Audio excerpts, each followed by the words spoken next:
Kun Suragit, it doesn't look like there will be an early end to violence in Myanmar, but we still need to be optimistic, right? So personally, you see any ray of hope that the violence will subside somehow, and then there will be room for some kind of peaceful negotiations that will lead to an end to this thing.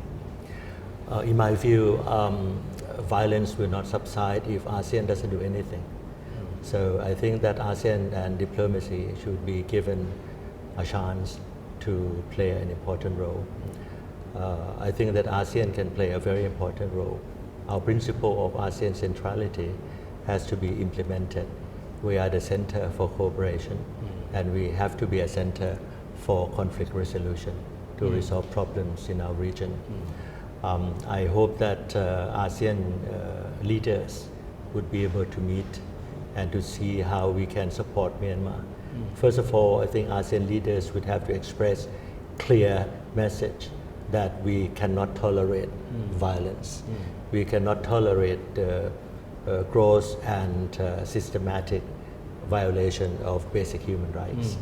Basically, the military or the police, the security personnel cannot use lethal weapons against civilians. I think that's the first thing that ASEAN leaders should call upon.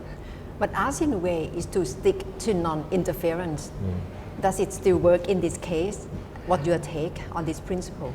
Well, I think it is the international law principle, and also it's a principle enshrined in the UN Charter that there are situations where it ceases to be the issue of the domestic jurisdiction, and one of which is the gross violation of basic human rights.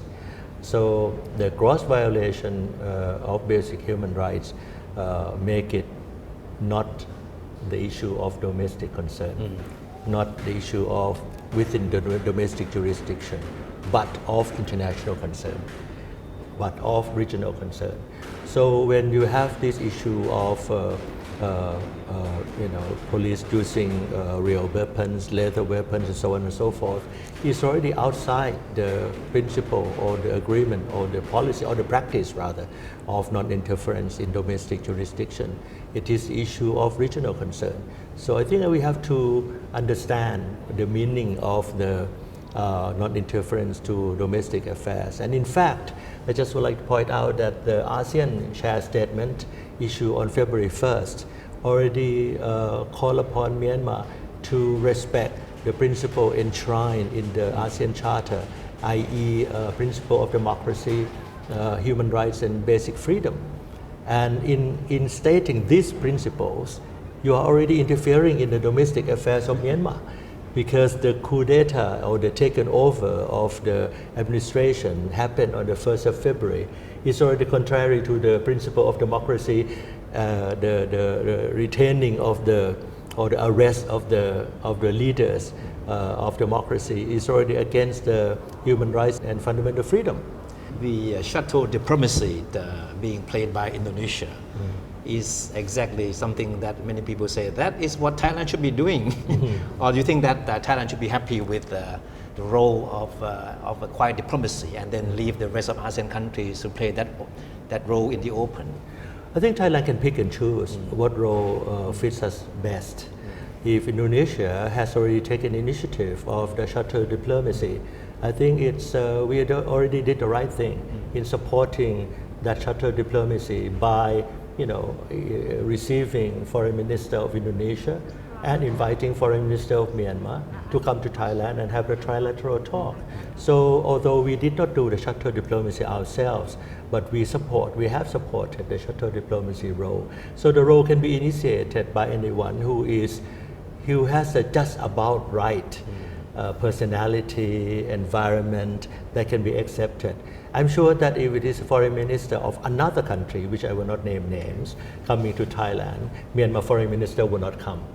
So that shows that the Thai foreign minister, Indonesian foreign minister are just right people that the foreign minister of Myanmar would come. So I think that if Indonesia will have the initiative of the shuttle diplomacy, if chairman of ASEAN, i.e. Brunei, would initiate another type of diplomacy, Thailand is in a very good position to support. But I think Thailand has the best position to do quiet diplomacy via the Thai military.